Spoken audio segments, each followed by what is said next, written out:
The Lord gave these instructions to Moses in early spring, during the second year after Israel's departure from Egypt, while he and the rest of the Israelites were in the wilderness of Sinai.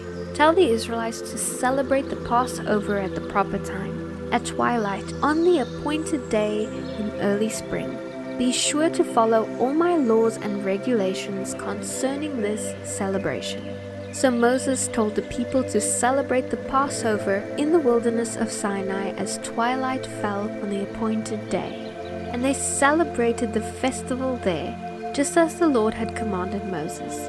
But some of the men had been ceremonially defiled by touching a dead person, so they could not offer their Passover lambs that day. So they came to Moses and Aaron that day and said, "We have become ceremonially unclean by touching a dead person. But why should we be excluded from presenting the Lord's offerings at the proper time with the rest of the Israelites?" Moses answered, "Wait here until I have received instructions for you from the Lord." This was the Lord's reply. "Say to the Israelites, if any of the people now or in future generations are ceremonially unclean at Passover time because of touching a dead body, or if they are on a journey and cannot be present at the ceremony, they must still celebrate the Lord's Passover. They must offer the Passover sacrifice 1 month later at twilight on the appointed day. They must eat the lamb at that time with bitter herbs and bread made without yeast.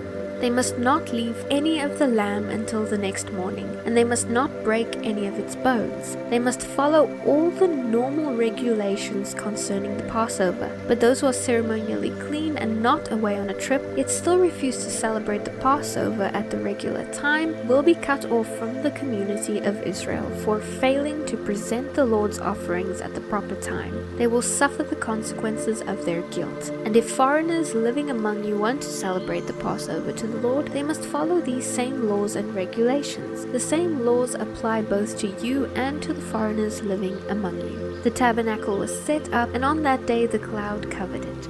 Then from evening until morning the cloud over the tabernacle appeared to be a pillar of fire. This was the regular pattern. At night the cloud changed to the appearance of fire.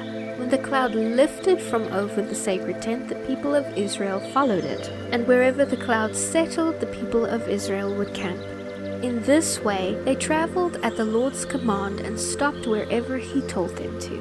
Then they remained where they were as long as the cloud stayed over the tabernacle. If the cloud remained over the tabernacle for a long time, the Israelites then stayed for a long time, just as the Lord had commanded. Sometimes the cloud would stay over the tabernacle for only a few days, so the people would stay for only a few days. Then at the Lord's command they would break camp. Sometimes the cloud stayed only overnight and moved on the next morning, but day or night when the cloud lifted, the people broke camp and followed. Whether the cloud stayed above the tabernacle for 2 days, a month, or a year, the people of Israel stayed in camp. But as soon as it lifted, they broke camp and moved on. So they camped or traveled at the Lord's command, and they did whatever the Lord told them through Moses. Now the Lord said to Moses, "Make 2 trumpets of beaten silver to be used for summoning the people to assemble and for signaling the breaking of camp. When both trumpets are blown, the people will know that they are to gather before you at the entrance of the tabernacle. But if only one is blown, then only the leaders of the tribes of Israel will come to you. When you sound the signal to move on, the tribes on the east side of the tabernacle will break camp and move forward. When you sound the signal a second time, the tribes on the south will follow. You must sound short blasts to signal moving on. But when you call the people to an assembly, blow the trumpets using a different signal. Only the priests, Aaron's descendants, are allowed to blow the trumpets. This is a permanent law to be followed from generation to generation.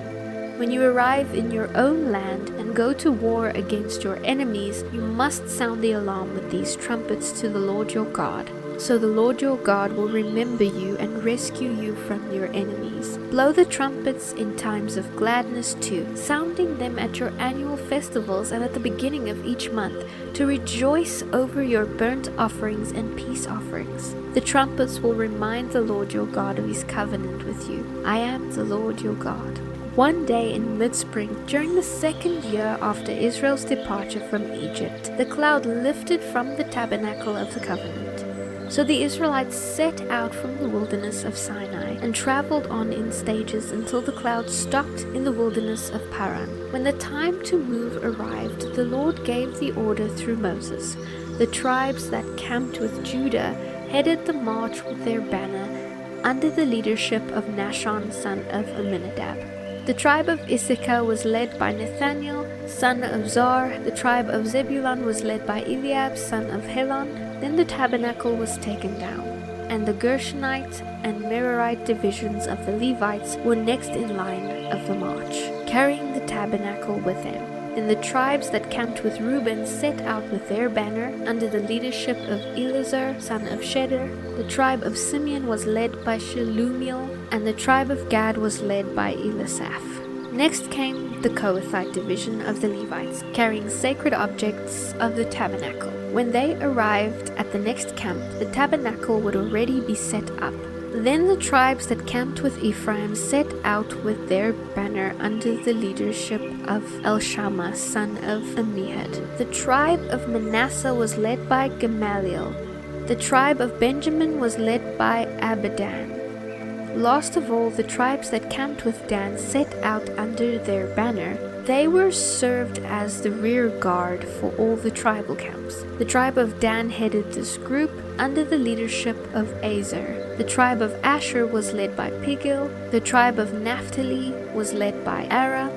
This was the order in which the tribes marched division by division. One day Moses said to his brother-in-law, Hobab, son of Ruel, "We are on our way to the promised land. Come with us and we will treat you well, for the Lord has given wonderful promises to Israel." But Hobab replied, "No, I will not go. I must return to my own land and family." "Please don't leave," pleaded Moses. "You know the places in the wilderness where we should camp. Come, be our guide, and we will share with you all the good things that the Lord does for us."